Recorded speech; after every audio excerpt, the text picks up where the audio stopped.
আমি বিশ্বাস করি যে গণভোটের উদ্দেশ্যটা শুধু রিফর্ম বাস্তবায়ন নয়। গণভোটের উদ্দেশ্য হলো বর্তমান সরকার ক্ষমতার আঁকড়ে ধরে আরো কিছুদিন থাকতে চান, এবং আমি এটাও বিশ্বাস করি যে এই আঁকড়ে থাকাটা একটা মেটিকুলাস ডিজাইনের একটা অংশ। ওনারা পুরো আন্দোলনটাকে, প্রথমে যখন আন্দোলন হয়, এটা জনগণের সকলের, শুধু ছাত্রদের না, ছাত্র জনতার আন্দোলন ছিল এবং বৈষম্যের বিরুদ্ধে আন্দোলন ছিল।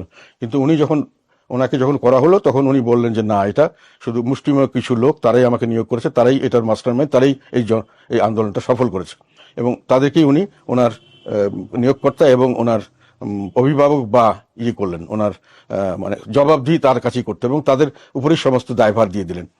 এবং তারা আবার পরবর্তীকালে জামাত বলল যে এখানে আমরাই তাদেরকে সহযোগিতা, গাইডেন্স সব আমরাই দিয়েছি, এবং ফলে এখন দেখা গেল তারা আবার জামাতের সঙ্গে, যেহেতু একটা অঙ্গ সংগঠন, আর জামাতের সঙ্গে যদি বিএনপিও বলেছে যে তারাও হচ্ছে যে না না এই আন্দোলনে তাদেরও না একটা না বড় না স্টেক আছে, সবাই দাবি না করছে না আন্দোলনে না না না না না স্টেক, সেটা অন্য কথা।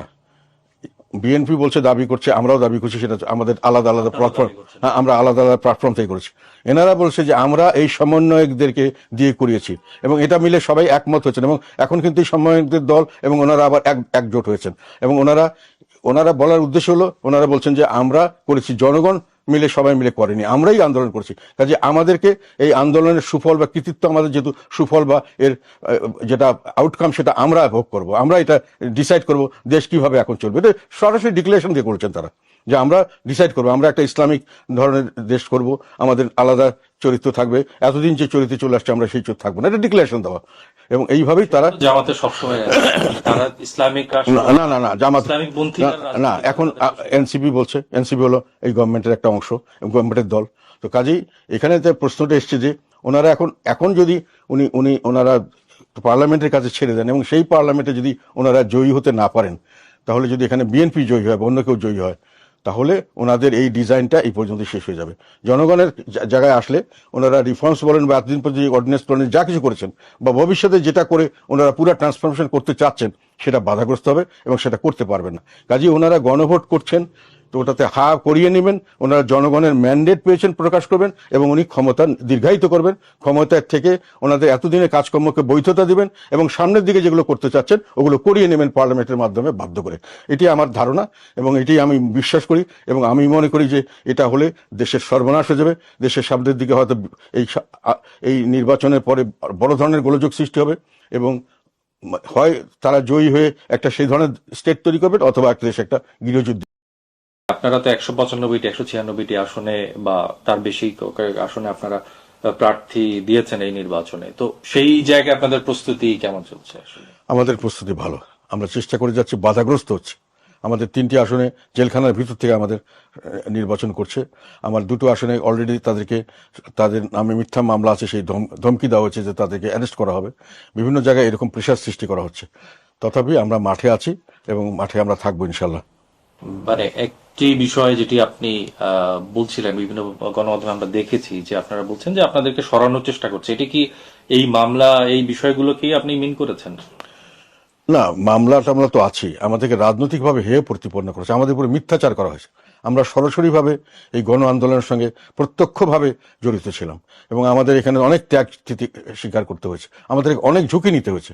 কিন্তু সবগুলোকে বাদ দিয়ে আমাদেরকে হঠাৎ একেবারে খুব হুইমজিক্যালি আমাদেরকে দোষর ট্যাগ দিয়ে আমাদেরকে রাজনীতি থেকে দূরে সরিয়ে দেওয়া, আমাদেরকে সভা সমাবেশ করতে না দেওয়া, আমাদের অফিসে আক্রমণ চালানো, এগুলো করে বিভিন্নভাবে, এবং ফেসবুক এবং বিভিন্ন মিডিয়াতে আমাদের চরমভাবে আমাদের বিরুদ্ধচারণ করে নানান বক্তব্য, বিবৃতি সারা দিনরাত প্রচার করা, আমাদের বিবৃতি প্রচার করতে গেলে বাধাগ্রস্ত করা, আমাদেরকে সমস্ত মিডিয়া থেকে আমাদেরকে আউট করে দেওয়া, মানে মিডিয়া কাভারেজ সব বন্ধ করে দেওয়া। তাদেরকে জিজ্ঞাসা করলে তারা বলে যে আপনাদের নিউজ দিলে আমাদের উপর মব ভায়োলেন্স হতে পারে, আমাদের উপর অ্যাটাক হতে পারে, আমরা দিতে ভয় করছি। আমরা যদিও মনে করছি এগুলো দেওয়া ভালো, কিন্তু দিতে চাই, কিন্তু আমরা দিতে পারি না, কারণ আমাদের মিডিয়া হাউস ধ্বংস করে দেওয়া হতে পারে।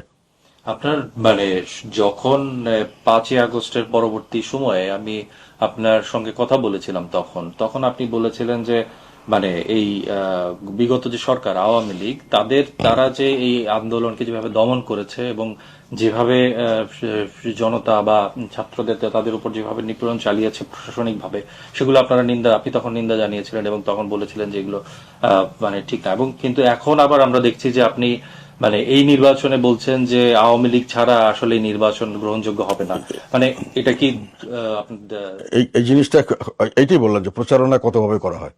আমি যেটা বলেছিলাম সত্য কথা বলেছিলাম যে আওয়ামী লীগ সরকার কিছু খারাপ কাজ করেছে, যার বিরুদ্ধে আন্দোলন হয়েছে, এবং সেই খারাপ কাজের বিরুদ্ধে সবচেয়ে বেশি সোচ্চার ছিলাম আমি, অফিসিয়ালি বলা যায়। কিন্তু সরকার করা মানে আওয়ামী লীগের সমস্ত সমর্থক, আওয়ামী লীগের সঙ্গে কানেক্টেড 1 কোটি লোক বা 2 কোটি লোক, যাই থাক, 3 কোটি লোক, ওদের তো লোক সংখ্যা আছে অনেক, ভোটার, সবাই কি এটার সঙ্গে সম্পৃক্ত? সবাই কি সমানভাবে বিচারের দোষী সাব্যস্ত হবে? সবাই কি সমানভাবে শাস্তি দিতে হবে? তো এইটার কথাই তো আমি বলেছি, আমি সবসময় সেটা বলেছি। আমি সকল নির্যাতিতের পক্ষে, আমি বিএনপি যখন নির্যাতিত ছিল আমি সবচেয়ে সোচ্চার ছিলাম।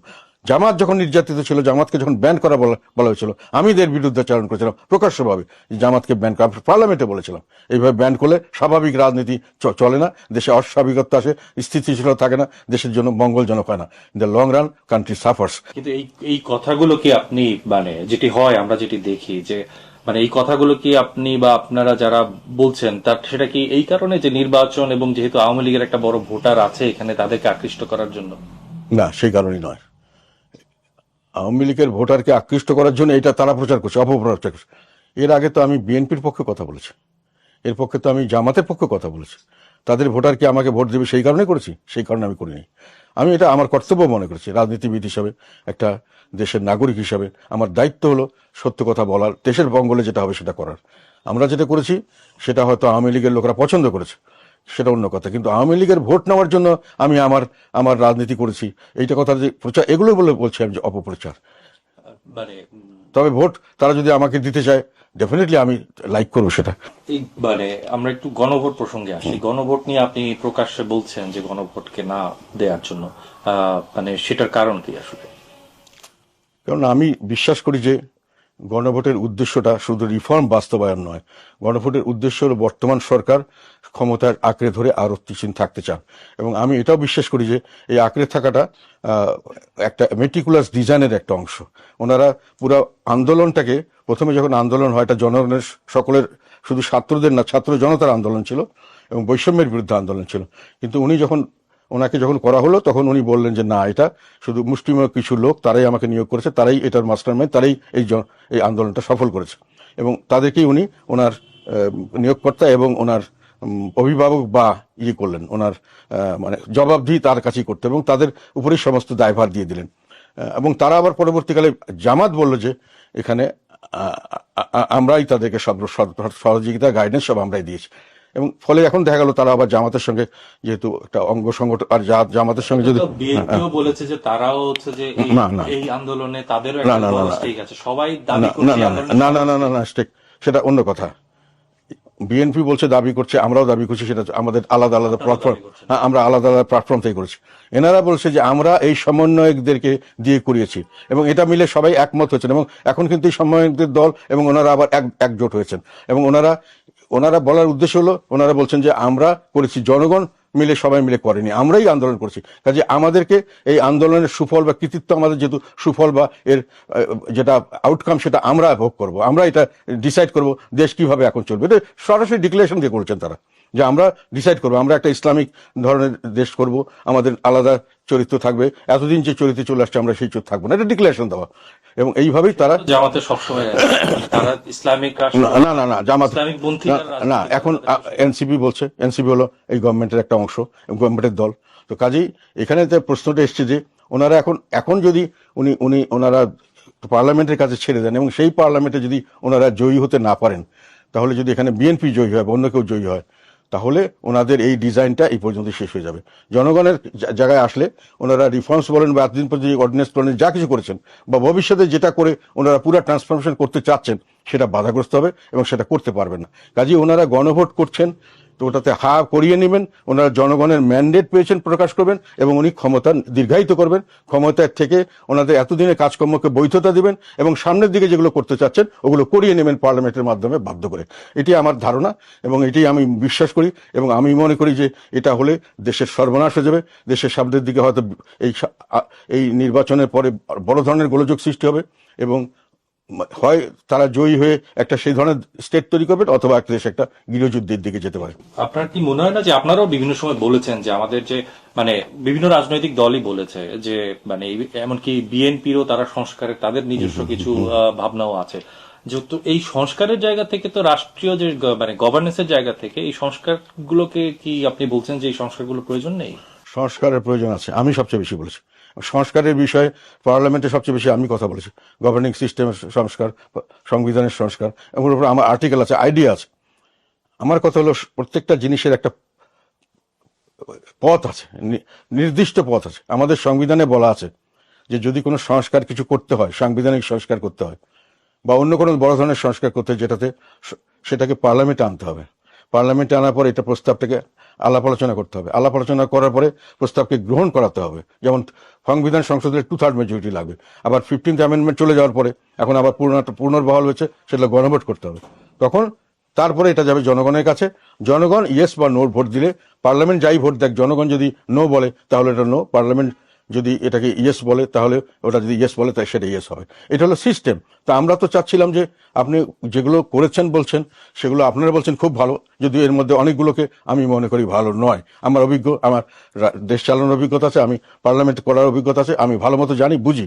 তবে তারপরেও বলছি যে শুধু আপনি যদি ওটার কথা বলেন যে আপনি পার্লামেন্ট আপনার রিফর্মসগুলো করবেন, কনস্টিটিউশন আদার থিংস যেটা রিফর্ম করতে চাচ্ছেন, সেটাকে আপনাকে ইলেক্টেড পার্লামেন্টের কাছে দিতে হবে। Elected parliament will decide what to do and what not to do, and তারপরে গণভোট করবেন। গণভোটের প্রয়োজন হয় অ্যাজ পার কনস্টিটিউশনাল রিকোয়ারমেন্ট, তাহলেই গণভোট করবেন। তাহলেই সেই গণভোটের ফলাফল জনগণের কাছে গ্রহণযোগ্য হবে এবং স্বচ্ছ হবে। এক একটা করে আইটেম এক একবারে করবেন। একসঙ্গে 50টা আইটেম দিয়ে দুটোকে ইয়েস বলেন তালি হয়ে যাবে, তা হবে না। প্রত্যেকটাকে এমন মানুষকে বুঝে শুনে দিতে হবে। আপনি একটা মানুষকে হ্যাঁ না বলতে বলবেন, তাকে বুঝিয়ে দিবেন না জিনিসটা। আপনি নিজের লাইনে কথা বলবেন, এটা করেন, আপনার দেশ এখন সব কিছু ভালো হয়ে যাবে। আর কোনোদিন কোনো অসুবিধা হবে না, আর কোনোদিন কোনো স্বৈরাচার হবে না। দেশ সোনার বাংলা হয়ে যাবে। যা আপনি চাচ্ছেন সব পাবেন, সব চাকরি বাকরি, যা আপনার অসুবিধা সব সহায়তা হবে। এগুলো এক ধরনের আমি মনে করি ভাওতাবাজি, মানুষকে মিসলেড করা, মানুষকে মিথ্যা ভুল বুঝিয়ে মানুষকে একটা পথে নিয়ে যাওয়া এবং নিজের এজেন্ডা বাস্তবায়নের জন্য ক্ষমতা আঁকড়ে থাকা। হ্যাঁ, ভোট করিয়ে নেবেন তারা, এবং তারা যেভাবে করছেন, স্কুল কলেজ থেকে শুরু করে সরকারি কর্মচারী অর্থ যেভাবে নষ্ট করছেন, এগুলো সব সংবিধান বিরোধী। সংবিধানে এই ধরনের কোনো প্রভিশন নেই, কাজে একটা বেআইনি। তারা এখানে কাজ করছে, তারা বেআইনি ভাবে করছে। ইলেকশন কমিশনার যেটা বলেছেন ওটাও বেআইনি আমি মনে করি। আমার ধারণা মতে election commission should be neutral, এবং তাদের বলা উচিত যে আপনি একটা ইলেকশনকালীন সরকার, আপনি শুধু ক্ষমতা হস্তান্তরের জন্য আপনি নির্বাচন করবেন, আপনি হানা ভোট এখানে কারো করবেন। হানা ভোট যদি করতে হয় পরবর্তীকে সরকার করবে, কিন্তু তারাও এটা করছেন এবং এটাকে কোনো না কোনোভাবে স্বীকৃতি দিচ্ছেন। মোটামুটি দলীয় সরকারের অধীনে নির্বাচন হলে যা হয়, বর্তমান নির্বাচনটা তাই হচ্ছে। এই আপনারা তাহলে নির্বাচনে অংশ নিচ্ছেন কেন? এসব বলার জন্যই এবং এসব দেখানোর জন্যই, সারা দেশবাসীকে এগুলো দেখানোর জন্য, বিশ্ববাসীকে দেখানোর জন্য। বিশ্ববাসী, আমরা গতবারও দেখেছি নির্বাচন একেবারে কিছুই নির্বাচন হয়নি, তারপরেও প্রায় সকলেই মেনে নিয়েছে। সবাই নিজের নিজের স্বার্থ নিয়ে চলে, নিজের দেশের স্বার্থ। হয়তো এখানেও তাই হবে, তবুও দেশবাসী জানলে পরবর্তীকালে একটা সুযোগ থাকে যে এটার বিরুদ্ধে অবস্থান নেওয়া যায়, যেটা আমি করেছিলাম। গতবার শেখ হাসিনার এই নির্বাচনকে টোটাল ফার্সিক্যাল নির্বাচন কিভাবে কি কারচুপি হয়েছে, কতটুকু কিছু, এবং ম্যাথমেটিক্যালি প্রমাণ সহ আমি দিয়েছি, সংসদে বলেছি, আমি বাইরে আর্টিকেল লিখেছি, জনসভায় বলেছি। কাজে এগুলোর তখন দেশবাসী দেখেছে, বিদেশি দেখেছে, একসময় এসে এটার ফল হয়েছে। ওই যে মানুষে বলে না যে সরকার পতন হলো, আমরা নাকি সরকার পতনকে দীর্ঘায়িত করছি। নো, আমরা এইসব বলাতেই সরকার পতন তাড়াতাড়ি হয়েছে, দীর্ঘায়িত হয়নি। সরকার তাড়াতাড়ি হয়েছে কেন, আমরা এইসব বলাতে জনগণ বুঝতে পেরেছে যে কিভাবে কিভাবে এখন আপনারা আপনাদের যে মানে আপনাদের যে ভোটার তাদের কাছে আসলে আপনারা বা জনগণকে আপনারা আসলে কি তথ্য, কি মেসেজ দিচ্ছেন এই নির্বাচনকে কেন্দ্র করেছে? আপনাদের ভোট দেয়া বা মানে মানে অনেক রকমের কথা আসছে, তো আপনাদের মেসেজটা আসলে আলটিমেট? আমাদের মেসেজ ভেরি ক্লিয়ার, যে দেশ একটা নির্যাতনের শিকার হয়েছে, বিভিন্নভাবে মানুষকে পরিকল্পিতভাবে মব তৈরি করে মানুষের উপর চাপ সৃষ্টি করা হচ্ছে, ভয়ভীতি সৃষ্টি করা হচ্ছে, মান সম্মান ইজ্জতকে ধ্বংস করা হচ্ছে, জীবনকে নাশ করা হচ্ছে, ব্যবসা বাণিজ্য ধ্বংস করা হচ্ছে। এগুলোর বিপরীতে নির্যাতিত মানুষ, আমরা তাদের পক্ষে থাকবো, আপনারা আমাদের সঙ্গে থাকেন। আর একটা কথা আমি এখানে এই কথাটা খুব জোর দিয়ে বলতে চাই, যে আপনারা না ভোট দেন, দেশকে বাঁচান। যদি হ্যাঁ ভোট দেন তাহলে মেটিকুলাস ডিজাইন বাকি অংশটা করবেন ওনারা। এই সংসদ নির্বাচনের পরে সরকার এবং পার্লামেন্ট অর্থহীন হয়ে যাবে এবং তাদের পূর্বের শত অপকর্ম পাশ করে ছাড়া সামনের দিকে যে ম্যাটিকুলাস ডিজাইনের যে অংশ, তারা যে দেশকে ঠেলে একটা আধিপত্যবাদের কথা বলে আর এক আধিপত্যবাদের দিকে যাচ্ছেন এবং দেশের বিভিন্ন, আমরা শুনতে পাচ্ছি বিভিন্ন দেশের সঙ্গে নাকি অনেক ধরনের আন্ডারহ্যান্ড ডিল হচ্ছে, অনেক কিছু হতে পারে, এগুলো আমরা শোনা কথা বিভিন্ন মিডিয়াতে দেখছি, সেগুলো বাস্তবায়িত হতে পারে। এটা দেশের জন্য কল্যাণজনক হবে।